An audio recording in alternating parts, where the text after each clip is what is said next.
안녕하세요, 애청자님들. 저는 현재 30대 초반의 여성이고 중소기업에서 근무 중에 있습니다. 남편도 중소기업에 다니고 있어요. 사실 식구들은 서방님과 동서가 지방에서 올라오기 전까지만 해도 평화롭고 참 좋았죠. 그런데 몇 달 전 서방님 부부가 조카까지 데리고 시댁에 무작정 찾아왔습니다.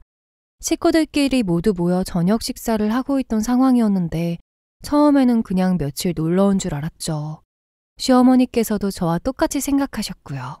그러나 서방님 부부 손에 들려있는 짐이 누가 봐도 며칠만 있으려고 온 사람 같진 않았어요. 어디 이사라도 가는 건가? 하는 생각이 들 정도로 짐이 어마어마한 겁니다. 그 모습을 보고 남편은 며칠 놀러 온 거 아니냐고 무슨 짐이 이렇게 많냐는 질문을 했죠.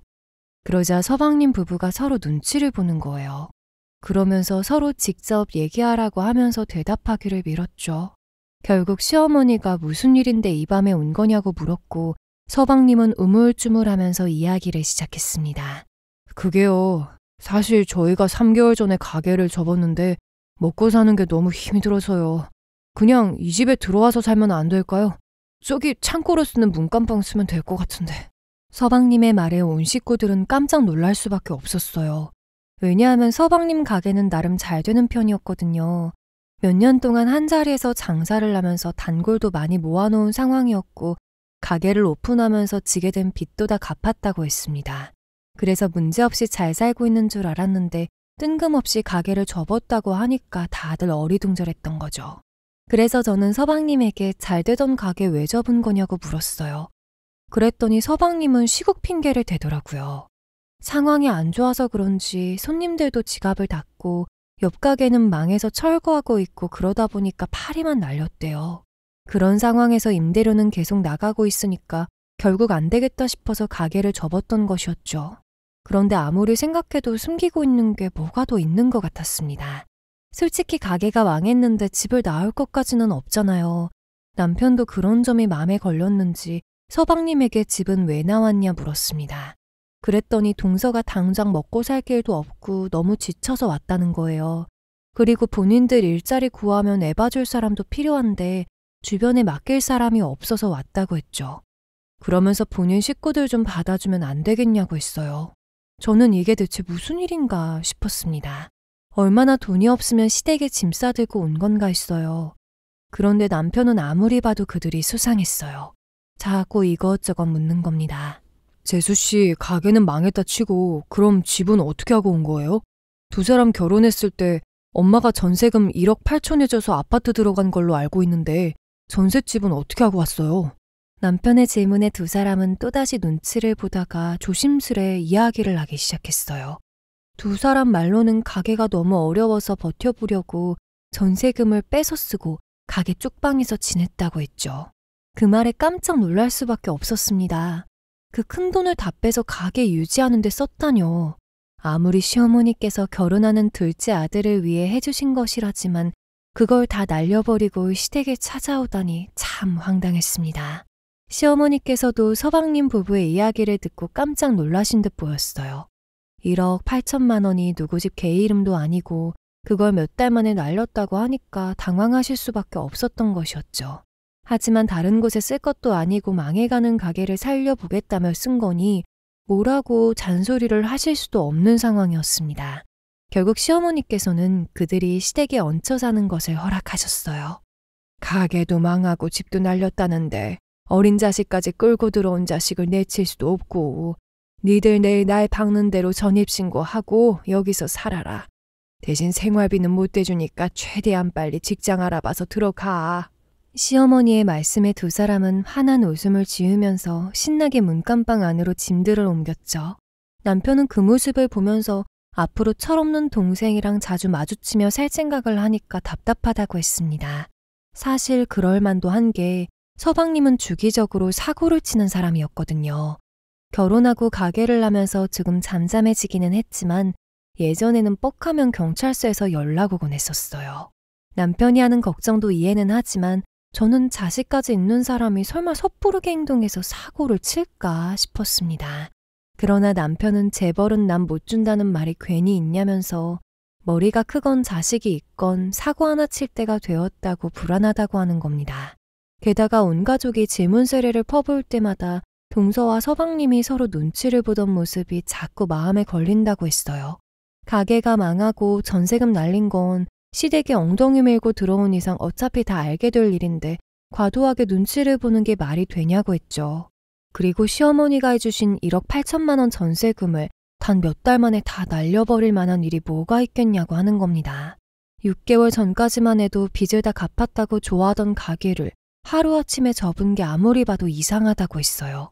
남편 말을 듣고 보니 일리가 있는 것 같았어요. 사실 저도 시어머니 집이니까 그러려니 생각했던 것이기는 하지만 두 사람의 행동이 조금 수상하게 느껴지긴 했습니다. 너무 과하게 변명을 하려고 하는 것 같았죠. 당신 말도 일리 있네. 솔직히 나도 티만 안 냈을 뿐 서방님네 조금 수상하긴 해. 우리 몇 달 전에 가족여행 다녀오다가 서방님 가게 들렸을 때 생각보다 잘 됐었잖아. 아무리 시국이 안 좋다지만 몇 달 만에 손님이 다 떨어졌다는 게 이상하긴 하네. 남편은 일단 들어온 거니까 당분간 주의 깊게 봐야겠다고 했어요. 그러면서 눈앞에 있어도 불안하고 없어도 불안하다고 한숨을 땅끝까지 깊게 쉬었죠. 저도 갑자기 연락도 없이 엉덩이를 들이미는 게 찝찝하고 이상했지만 일단 시어머니가 받아들이신 거니 정말 돈이 없어서 그런가 보다 하고 말았습니다. 그러나 불길한 예감은 맞아떨어졌죠. 그날로부터 약 2달이 지났을 때였어요. 저는 아무 약속이 없던 주말에 시어머니 교회 갔다 들어오시면 모시고 공원이나 돌아볼까 싶어 시댁에 찾아갔었습니다. 그런데 우편함에 우편물이 많이 꽂혀 있는 거예요. 그래서 몽땅 꺼내들고 하나씩 열어보기 시작했죠. 사실 가족이라고 해도 우편물을 함부로 열어보면 안 되지만 시어머니께서 녹내장을 가지고 있으셔서 시력이 많이 안 좋으시거든요. 그래서 항상 제가 우편물들을 열어보고 중요한 건 말씀드리고 있는 편이에요. 그날도 별 생각 없이 습관처럼 우편물들을 하나씩 뜯어봤었던 건데 이상한 명세서 하나가 온 것을 발견했습니다. 그건 바로 대출 독촉 명세서였죠. 처음에는 남의 집 우편물을 뜯은 줄 알고 정말 깜짝 놀랐어요. 그래서 급하게 이름을 확인했는데 그 우편물의 주인은 바로 서방님이었습니다. 독촉 명세서에 서방님 이름이 적혀 있는데 순간 당황해서 그 자리에 얼음이 되어 서 있었죠. 그리고 정신을 차리자마자 문간방으로 쳐들어가 이게 뭐냐고 따지기 시작했어요. 설마 가족 몰래 빚을 지고 다니다가 못 갚아서 여기로 온 거냐고 펄쩍 뛰었죠. 그랬더니 동서는 오히려 적반하장으로 나오는 겁니다. 형님이 뭔데 남의 우편물을 함부로 열어봐요. 아무리 가족이라고 해도 그렇지 이건 아니죠. 그리고 저희 부부도 성인이에요. 빚을 지고 다니던 아니면 다른 곳에 돈을 쓰던 형님이 신경 쓰실 건 아니라고요. 저희가 알아서 해결할 테니까 그거 이리 줘요. 저는 어이가 없어서 독촉장이 집에 날아오는 마당에 왜 이렇게 천하태평인 거냐고 큰 소리를 쳤어요. 그랬더니 동서는 저에게 무슨 상관이냐고 하면서 제 손에 들린 명세서를 낚아챘죠. 그러나 저는 두 사람이 정말 큰 사고라도 쳤나 보다 싶어서 당장 말 못하냐고 다그쳤습니다. 제가 명세서를 확인해 봤을 때는 아무리 연체 이자가 포함되어 있다고 해도 금액이 엄청났거든요. 그래서 무슨 일인지 확실하게 확인해 봐야겠다 싶었죠. 그러나 동서는 입을 열 생각을 하지 않는 겁니다. 자꾸 제가 신경 쓸 일은 아니라고 하면서 말꼬리만 잡았어요. 저는 도저히 안 되겠다 싶었고 남편에게 전화를 해야겠다 싶어 밖으로 나가려고 했죠. 그런데 때마침 서방님이 조카 과자를 사들고 방 안에 들어왔습니다. 그리고 저는 서방님을 보자마자 동서 손에 들려있는 저 명세서 뭐냐고 설마 또 가족들도 모르는 사고를 친 거냐고 물었어요. 그랬더니 서방님은 뭐가 날아왔냐고 동서에게 묻는 겁니다. 그랬더니 동서가 한숨을 크게 쉬면서 손에 들려있는 대출 독촉 명세서를 건넸죠. 그러자 서방님은 그걸 받아들고 확인해 보더니 조그만 목소리로 이것들 벌써 알아차리고 보냈네 라는 말을 하는 거예요. 그 모습을 보는데 저는 이 두 사람이 가족들에게 숨기는 뭔가가 있기는 하구나 싶었습니다. 그래서 방금 내뱉은 말이 뭐냐고 빨리 말하라면서 서방님을 재촉해댔죠. 그러자 동서는 나리선 말투로 뭐가 자꾸 궁금해서 묻는 거냐고 당장 방에서 나가라며 소리를 질렀어요.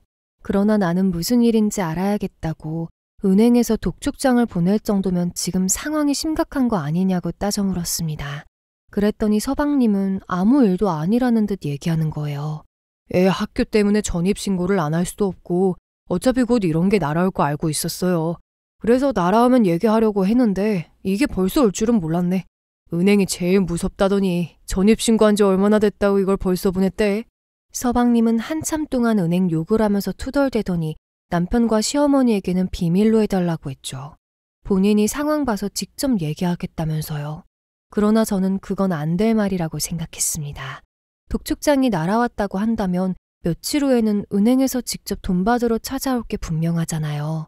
그때 식구들이 알게 되는 것보다 미리 알려서 마음의 준비라도 하고 있는 게 낫겠다 싶었죠. 그래서 저는 서방님 부부에게 당장 얘기할 거 아니면 제가 직접 알리겠다고 통보했습니다. 그랬더니 서방님은 시어머니 쓰러지는 꼴 보고 싶은 거냐면서 절대 안 된다고 했어요. 그러나 저는 아무리 생각해도 그냥 넘어갈 일이 아닌 것 같았고 알리는 게 맞다고 판단을 했죠. 그래서 서방님에게 등 떠밀려 문간방을 나와서 곧장 남편에게 전화해 시댁이 와야 할 것 같다고 했습니다. 얼마 후 남편은 시댁에 도착했고 저에게 모든 이야기를 듣고 나서 곧장 문간방에 쳐들어가려고 했어요. 그러나 서방님은 남편이 오니까 무서웠던 것인지 문간방 문을 잠궈버리는 겁니다.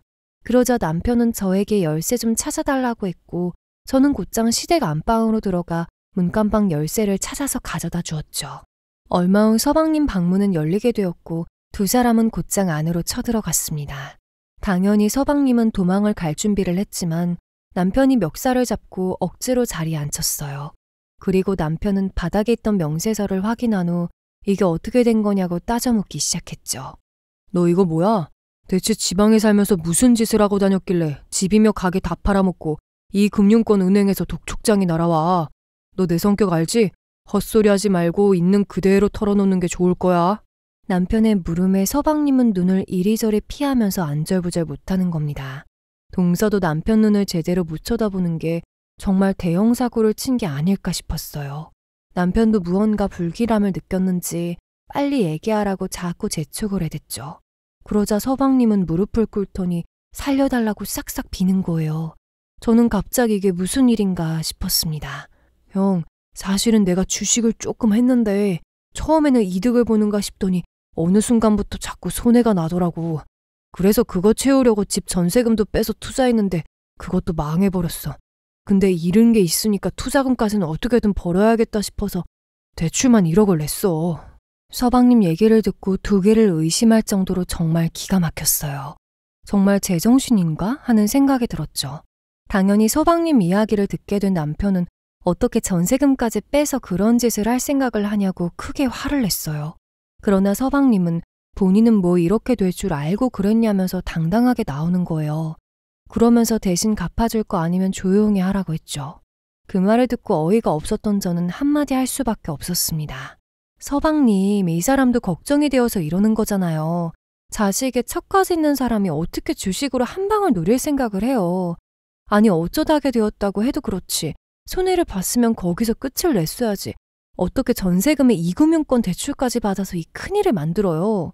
저의 말에 서방님은 오히려 알리지 말라고 신신당부를 했는데 왜 남편에게 알려서 이딴 소리나 듣고 있게 만드냐는 헛소리를 했어요. 마찬가지로 동서도 서방님 말에 거들어 우편물을 함부로 뜯어보는 것도 모자라 조용히 지나가면 될 일을 왜 크게 만드냐면서 소리를 질렀죠. 그들의 말을 듣고 나서 남편은 머리끝까지 화가 난 듯 보였습니다. 두 사람은 예의라고는 도저히 찾아볼 수 없었거든요. 두 사람은 처음에 남편이 오니까 무서워하더니 모든 게 들키고 나니까 그냥 놔버린 것인지 막무가내로 행동하기 시작했어요. 옆에 있던 베개를 던지기도 하고 막말까지 마구잡이로 내뱉었죠. 그러자 남편은 사고칠 때마다 매번 오냐 오냐 하면서 다 받아주니까 이제는 막 나오는 거냐면서 큰 소리를 쳤습니다. 그러나 남편이 화를 낼 때마다 두 사람은 더 악을 쓰면서 덤비기 시작했어요. 그러자 남편은 결국 정신 안 차리냐면서 서방님에게 불꽃사다구를 날리게 되었죠. 그런데 그때쯤 문간방 문이 열렸습니다. 시어머니께서 교회에 다녀오셨다가 큰 소리가 나는 것을 듣고 문을 여신 것이었어요. 그리고 상황이 꽤 심각해 보이자 지금 내 집에서 뭐 하고 있는 거냐면서 당장 안채로 다 들어오라고 하시는 겁니다. 결국 시어머니의 말씀에 안채로 들어가게 되었고 어떻게 된 일인지 다 털어놓게 되었죠. 시어머니께서는 제 이야기를 듣고 나서 어쩐지 느낌이 쌓였다고 했어요. 아무리 현 시국이 좋지 않다고 해도 잘 되던 가게를 말아먹을 정도인가 싶어 이상했는데 이제야 퍼즐이 다 맞춰지는 것 같다고 하셨습니다. 그러면서 두 사람에게 주식하겠다고 빚져서 다 날리고 여기까지 도망을 온 거냐면서 등짝에 손을 올리셨죠. 그런데 더 기가 막혔던 것은 두 사람이 너무 뻔뻔하게 나왔다는 겁니다. 어차피 다 알게 되었으니까 본인 빚 좀 갚아달라고 하는 거예요. 시어머니가 가지고 있는 땅이든 집이든 팔면 1억 정도는 쉽게 갚을 수 있을 것 같은데 어떻게 안 되겠냐고 했죠. 그것도 아니면 집 보증금이라도 빼서 일단 급한 불부터 꺼달라고 했습니다. 그 말에 시어머니는 집안이 뒤집어질 정도로 소리를 버럭 지르셨어요. 이것들이 갈 곳 없다고 해서 문간방까지 내줬더만 지금 뭐가 어쩌고 저째? 이래서 자식 키워봐야 소용이 없다는 거야. 너희들 자꾸 쓸데없는 소리 하지 말고 그냥 내 집에서 나가. 시어머니는 정말 크게 화를 내시면서 두 사람을 그대로 대문 밖으로 내쫓았죠. 그리고는 두 것들 집에 들이면 그 사람도 평생 보지 않겠다고 엄포를 놓으시는 겁니다. 그렇게 서방님 부부는 돈 한 푼 없이 쫓겨났고 한참 동안 문 좀 열어달라고 소리를 지르다가 저녁이 되어서 어딘가로 가버렸습니다. 그렇게 2일 정도가 지났을 때였어요. 아침부터 시어머니께서 집에 도둑이 든 것 같다며 빨리 와달라고 했죠. 저는 출근을 하다 말고 시댁으로 달려갈 수밖에 없었습니다. 그런데 집에 도착해보니 거실 물건들은 흐트러져 있고 시어머니가 중요한 것들을 넣어놓는 서랍은 활짝 열려 있었어요. 저는 차분하게 집안 사진을 몇 장 찍어 놓은 후 흐트러진 물건들을 정리하면서 시어머니에게 질문을 했죠. 어머니, 지금 뭐가 없어진 것인지 파악되세요? 그걸 알아야 경찰에 신고를 하던지 아니면 따로 알아보던지 할 것 같은데 제가 지금 보니까 다른 방은 멀쩡하고 거실 서랍만 난장판인 거 봐서는 여기에 있던 물건들만 없어진 것 같아요. 시어머니는 저의 질문에 가지고 계시던 금반지 몇 개랑 집과 집문서 정도가 없어진 것 같다고 했습니다. 사실 대충 범인을 예상하고 있었죠. 시어머니가 자물쇠로 잠궈놓는 거실 서랍장에 중요한 것들을 넣어놓는다는 사실을 알고 있는 사람이 식구들 말고 누가 있겠어요. 게다가 돈이 궁한 사람도 이틀 전에 쫓겨나 집에 없는 사람도 서방님 부부밖에 없잖아요. 보나마나 이런 짓을 할 사람이 서방님밖에 없다고 생각을 했습니다. 그래서 처음에는 두 사람을 찾아 다시 내놓으라고 해야 하나 했었죠. 그러나 남편은 휴대폰도 다 놓고 나간 마당에 어디서 두 사람을 찾을 거냐고 하면서 찍어놓은 사진들을 본인한테 다 보내달라고 하는 거예요. 대체 뭘 하려고 그러는 건가 싶었지만 일단 저는 남편이 해달라는 대로 해주었습니다. 그랬더니 남편은 바로 112를 눌러 경찰에 신고를 했어요. 순간 시어머니와 저는 뭐 하는 거냐고 했죠. 그러나 남편은 말리는 제 손을 뿌리치고 꿋꿋이 신고 절차를 진행하는 겁니다. 그렇게 남편은 경찰에게 도둑이 들었다면서 신고 통화를 마쳤어요. 시어머니는 그런 남편에게 대체 무슨 생각으로 동생을 신고하는 거냐고 그래놓고 네가 형이 맞냐면서 한 소리를 하셨죠. 하지만 남편은 오히려 경찰들이 오면 누가 범인인지 모르는 척을 하라고 하는 거예요. 저는 그런 남편을 보면서 대체 무슨 생각으로 저러는 것인지 그 속이 궁금했습니다. 그래서 지금 무슨 짓을 하는 거냐고 따져 물었어요. 그 두 사람을 어디 가서 찾을 건데 금반지랑 문서들은 찾아야 할 거 아니야. 그리고 두 사람 언제까지 철부지행동하게 놔둘 거야? 경찰서에 한번 잡혀가 봐야 정신을 차리지. 우리가 범인 알고 있다고 하면 가족이라고 신고 안 받아줄 수 있으니까 그냥 모르는 척 해. 남편의 말에 정말 이래도 되는 건가 싶었죠. 그러나 물은 엎질러졌고 서방님 부부가 그랬다는 심증만 가지고 있는 것이니 경찰의 도움을 받아보기로 했습니다. 얼마 뒤 경찰 몇 명이 집을 찾아왔고 제가 찍어놓은 사진들을 보여주면서 밤사이에 도둑이 들었다고 했어요. 그리고 없어진 물건에 대해서도 상세하게 말씀을 드렸죠. 그랬더니 경찰관님은 동네에 달려있는 CCTV를 보고 수사해보겠다고 했습니다. 그렇게 경찰관님들은 돌아갔고 가족들은 수사 결과가 나오기를 계속 기다렸어요. 그렇게 약 일주일이라는 시간이 지났죠. 드디어 범인이 잡혔다는 연락을 받게 되었고 시어머니를 모시고 경찰서로 찾아가게 되었습니다. 역시나 예상했던 대로 서방님 부부가 범인으로 잡혀서 조사를 받고 있었어요. 시어머니는 두 사람을 보고 실망한 표정이 역력했죠. 설마 했는데 정말 니들이 그딴 몹쓸 짓을 한 거야? 어떻게 애미 가슴에 대못을 박아? 내가 너를 그렇게 가르쳤냐? 평생을 사고만 치더니 이제는 하다하다 마누라까지 꼬드겨서 부모 집을 털어. 너 당장 내 금반지랑 문서들 돌려놔. 시어머니는 경찰서에서 두 사람의 얼굴을 보고 화가 많이 나셨나 봅니다. 경찰서가 떠나가라 가져간 물건들 되돌려 놓으라고 하셨죠. 그러나 두 사람이 말하길 이미 금반지는 전당포에 팔아 넘겼고 문서들은 경찰관님에게 있다고 했어요. 그러자 시어머니는 서방님의 등짝에 손을 올리면서 그 반지가 어떤 건데 전당포에 팔아 넘기냐고 펄쩍 뛰셨죠. 사실 시어머니가 가지고 계셨던 금반지는 총 3개인데 하나는 시할머니에게 물려받으신 것이었고 나머지 2개는 돌아가신 시아버지에게 선물로 받으신 것이었어요. 시어머니가 정말 목숨처럼 소중하게 생각하는 반지였기에 전당포에 팔아 넘긴 것을 알고 화를 많이 내신 것이었죠. 사실 이제 와서 하는 말이지만 경찰서에서 연락을 받기까지 시어머니는 정말 불안해하셨습니다. 다른 건 몰라도 반지들만큼은 남아있어야 한다면서 아직 범인 안 잡혔냐고 자꾸 연락을 해보라고 하셨어요. 그런데 막상 경찰서에 와서 두 사람의 얘기를 들어보니 가장 먼저 팔아버렸다고 하니까 더 이상 찾을 수 없다는 사실에 좌절을 하셨던 거죠. 그런데 서방님 부부는 경찰서에 잡혀 들어와 시어머니의 상태를 봤음에도 정신을 못 차렸나 봅니다. 두 사람은 제 바지가랑이를 붙들면서 변호사 좀 붙여달라고 하는 거예요. 두 사람의 이야기를 듣고 이건 또 무슨 소리인가 싶었죠. 분명히 시어머니 물건들을 훔쳐서 달아난 것은 친족상들의 적용 때문에 처벌을 받지 않을 텐데 변호사를 붙여달라니요. 순간 이 두 사람 또 다른 문제를 일으켰구나 하는 것을 본능적으로 느끼게 되었죠. 남편도 두 사람의 말을 듣고 무언가 느낌을 받았는지 곧장 경찰관님에게 다가가 처벌받을 일이 또 있는 거냐고 물었습니다. 그랬더니 경찰관님은 고개를 끄덕이면서 추가로 받아야 할 죄가 있다고 하시는 거예요. 네, 지금 가족 물건 훔쳐 달아난 것은 아무것도 아니에요. 어머님 문서를 위조해서 전세 사기를 쳤어요. 그걸 알게 된 피해 세입자들이 두 사람을 고소했고 지금 조사도 그것 때문에 하고 있는 겁니다. 하루빨리 변호사 붙이시는 게 나을 거예요. 시어머니도 경찰관님의 이야기를 듣고 놀랐는지 자리에서 벌떡 일어나 그게 무슨 소리냐고 물었죠. 그러나 두 사람은 입을 꾹 다문 채 그저 변호사 좀 붙여달라고 애걸복걸하는 겁니다. 저도 기가 막힌 상황에 당장 사실대로 얘기 안 하냐면서 소리를 질렀는데 그때쯤 피해자라고 하는 사람들이 경찰서에 도착했어요. 그리고 본격적으로 제대로 된 이야기를 들을 수 있었죠. 저희가 요즘 시국이 안 좋은 데다가 갑자기 살던 집을 나오게 되어서 복비를 아낄 겸 개인 부동산 거래를 알아봤었어요. 그러다가 저분들과 계약을 하고 계약금을 붙였는데 나중에 보니까 인터넷에 올라오는 글도 이상하고 서류들이 다 조작된 거더라고요. 어떻게 이런 못된 짓을 할 수 있는 것인지 황당했습니다. 그리고 가족으로서 진심으로 사죄를 드렸죠. 그런데 그 여자분이 하시는 말이 피해자가 본인 혼자만 있는 게 아니라고 했어요.